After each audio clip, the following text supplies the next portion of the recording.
ब्राह्मण अफसर ने फेंका इस्तीफा, एक चिट्ठी में खोले सारे राज, जो लगाए आरोप जानकर आप भी हिल जाएंगे। अफसर ने दिलाई इतिहास की याद, अपमान नहीं होगा बिल्कुल भी बर्दाश्त, ब्राह्मण समाज भी आया अब खुलकर साथ। शायद ही किसी ने सोचा होगा कि उससे भी बड़ा काम इस बार ब्राह्मण अफसर ने किया है। यूजीसी के खिलाफ न सिर्फ सिस्टम से लड़ाई की बल्कि सरकार को भी आंख दिखाने का काम कर दिया, जिसकी चर्चा पूरे सियासी गलियारे में हो रही है। सिर्फ यही नहीं, बरेली सिटी मजिस्ट्रेट ने सरकार को इतिहास भी याद दिला दिया और बता दिया कि केवल खामोशी के साथ सब कुछ देखा नहीं जाएगा, जिसने सबको हिलाकर रख दिया। ब्राह्मण समाज के लोग तो अब खुलकर सपोर्ट में आ गए हैं और ये साफ कर दिया है कि अब अपमान बिल्कुल भी बर्दाश्त नहीं होगा। हालांकि एक और जहां समाज की नाराजगी बढ़ती जा रही है, तो वहीं दूसरी ओर ब्राह्मण अफसर की एक चिट्ठी ने सबको हिलाया है। चोटी अपमान से लेकर बहुत बातें कही गई हैं, जिसको सुनकर आप भी हैरान रह जाएंगे। दरअसल बरेली से आई खबर ने पूरे प्रदेश को हिला दिया, जब सिटी मजिस्ट्रेट अलंकार अग्निहोत्री ने गणतंत्र दिवस के दिन अपना इस्तीफा फेंक दिया। ये सिर्फ एक अफसर का पद छोड़ना नहीं था, बल्कि सीधी चुनौती थी।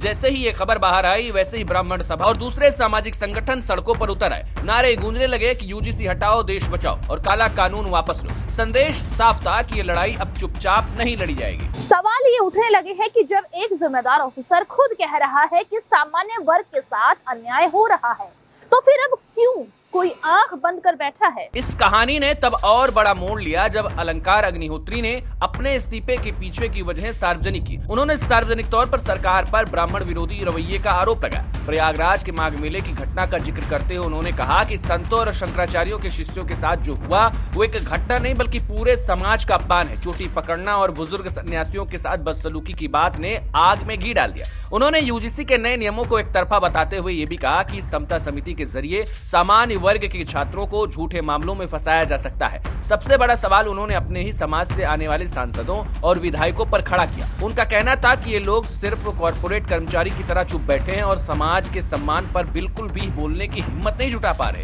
अलंकार अग्निहोत्री का दावा है कि उन्हें डीएम आवास में घंटों रोक के रखा गया। उनके मुताबिक लखनऊ से फोन आया और आपत्तिजनक शब्दों का इस्तेमाल हुआ। उन्होंने कहा कि उन्हें रात भर रोकने की बात कही गई और वो किसी तरीके से अपनी जान बचाकर वहां से निकले। सरकारी आवास खाली कर देना और परिचितों के यहाँ रुकना इस बात का संकेत था कि मामला अब सिर्फ नौकरी का नहीं। उनके आवास के बाहर प्रदर्शन शुरू हो गया। ब्राह्मण संगठनों के नेता पहुंचे, विपक्षी दलों के कार्यकर्ता भी दिखाई दिए। सवाल उठने लगा कि क्या एक अफसर का सवाल पूछना इतना बड़ा अपराध हो गया है? उसे इस तरीके से दबाने की कोशिश की जाएगी। अब ये कहानी एक बड़े सवाल पर आकर खड़ी है। क्या सरकार सच में यूजीसी के नियमों को लेकर बढ़ते गुस्से को समझ रही है या फिर इसे भी ठंडे बस्ते में डालने की कोशिश है? शंकराचार्य अवमुक्तेश्वरानंद का बयान साफ संकेत देता है कि ये आग आसानी से बुझने वाली नहीं है। उनका कहना है कि संतों के सम्मान को ठेस पहुंचाने का परिणाम क्या होगा, इसी का अंदाजा अब सरकार को लग जाएगा। अलंकार अग्निहोत्री ने खुली अपील की है कि ब्राह्मण सांसद और विधायक पद छोड़कर जनता के साथ खड़े हो।